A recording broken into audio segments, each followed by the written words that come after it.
पिछले वीडियो में मैंने बात की थी कि कमलेश चंद्रा रिपोर्ट में जीडीएस को क्या क्या सिफारिशें कार्यान्वित हुई या क्या क्या सिफारिशें इम्प्लीमेंट किया गया, उसकी वीडियो में बनाया था। फिर दूसरी रिपोर्ट मैंने आपके सामने वीडियो बना के अपलोड किया था, उसमें थे कि जीडीएस की कौन कौन सी सिफारिशें कमलेश चंद्रा रिपोर्ट के अनुसार जिसको विभाग ने अस्वीकृत कर दिया था, यानी रिजेक्ट कर दिया था। तो उसमें से कुछ पॉइंट मैं आपको एक बार फिर दोहरा देना चाहता हूं। तो जो पॉइंट स्वीकार किए गए थे कमलेश चंद्रा कमेटी की सिफारिश में, उसमें कुछ हाईलाइटेड पॉइंट इस प्रकार थे, जैसे टीआरसीए एवं allowance, enhancement of GDS gratuity, service discharge benefit, 180 days maternity leave for female GDS, composite allowance, cash convince allowance, combined duty allowance, risk and hardship allowance, insurance of identity card, children education facility allowance, limited transfer facility, emergency leave, और last में बात हुई थी disciplinary aspect GDS conduct rule engagement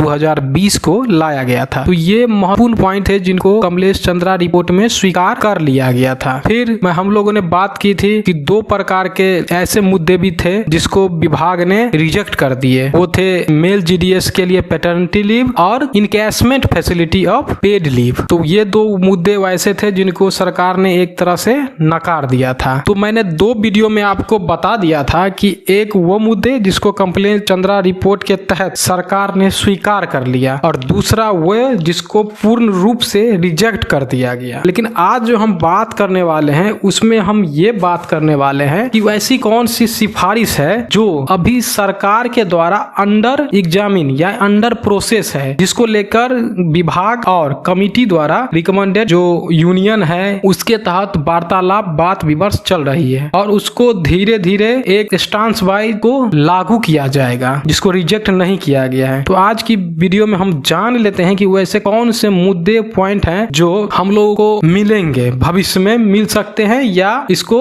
cancel भी कर दिया जा सकता है। लेकिन अभी तक वैसी कोई खबर नहीं है कि उसे कैंसिल किया गया है या इम्प्लीमेंट कर दिया गया है। लेकिन फिर भी एक नजरिया हम डालते हैं उस चीज पे कि आखिर वो कौन सी बेनिफिट है जो जीडीएस के लिए भविष्य में सुखदायी होंगे। तो आज की वीडियो में हम बात कर लेते हैं वही अंडर प्रोसेस पॉइंट के बारे में, जिससे आप समझ जाएंगे कि जीडीएस की कौन कौन सी मांगे कमलेश चंद्रा रिपोर्ट में मांगी गई थी और इम्प्लीमेंट भी हुए हैं। तो चलिए वीडियो को स्टार्ट करते हैं। वीडियो स्टार्ट करने से पहले अगर आप इस चैनल पे नए जुड़े हैं तो इस चैनल को सब्सक्राइब कर लें, क्योंकि इंडिया पोस्ट और जीडीएस रिलेटेड जितने भी आपको महत्वपूर्ण इंफॉर्मेशन है वो सबसे पहले आपको इस चैनल पे उपलब्ध करा दी जाती है। तो चैनल को सब्सक्राइब कर लें। तो चलिए आज की वीडियो में जान लेते हैं उस महत्वपूर्ण टॉपिक को, उस पॉइंट को जो भविष्य में या तो लागू होंगे या स्वीकार नहीं किए जाएंगे। तो उसमें पहला पॉइंट था कि enhancement of paid leave from 20 days to 30 days, यानी जो अपन जीडीएस को जो अवकाश मिलते हैं पेड लीव वो 20 थे, उसको बढ़ाकर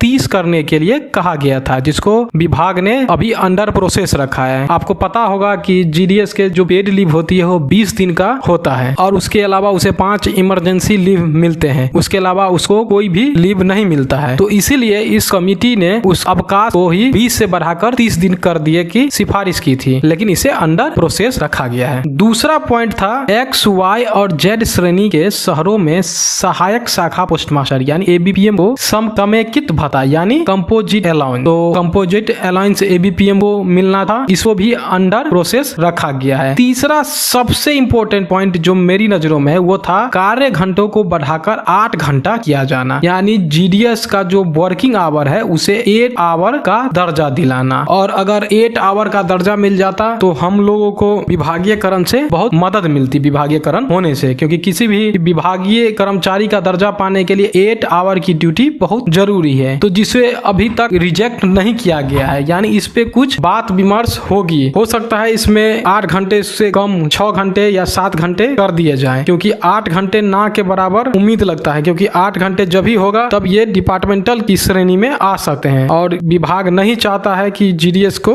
डिपार्टमेंटल स्टाफ का दर्जा मिले। तो इसलिए, लेकिन ये भी इससे स्पष्ट होता है कि इसको कैंसिल नहीं करने का कारण ये भी हो सकता है कि भविष्य में जीडीएस का जो वर्किंग आवर है वो 5 घंटे से बढ़ाकर 6 या 7 घंटे देखने को मिल सकते हैं। दूसरा पॉइंट था कि discharge of last day of month in which GDS attend the age of 65 years, यानी ग्रामीण डाक सेवक को उस माह के अंतिम दिन सेवा मुक्त करना जिस माह में वो 65 वर्ष की आयु प्राप्त कर रहा हो। लेकिन इस पॉइंट को भी अभी अंडर प्रोसेस रखा गया है, इस पे भी बात विमर्श अभी होनी बाकी है। और लास्ट जो पॉइंट है उसमें है all single handed branch post office to be double handed, यानी जितने भी एकल कर्मचारी वाले शाखा डाकघर हैं उसको 2 कर्मचारी वाले डाकघर में परिवर्तन करना। ये भी पॉइंट बहुत ही इंपॉर्टेंट था उन GDS के लिए जिसकी कार्य शक्ति बहुत ज्यादा है और सिंगल हैंड होने की वजह से उसको काफी प्रेशर मिलता है, उसे डाक रिसीव भी खुद करना पड़ता है और डिलीवरी भी खुद करना होता है, इसलिए उसको डबल हैंड कर देने से कार्य समान रूप में बटेगा और उसे BPM को कुछ राहत मिलेगी। तो यही कुछ निम्नलिखित पॉइंट्स थे जो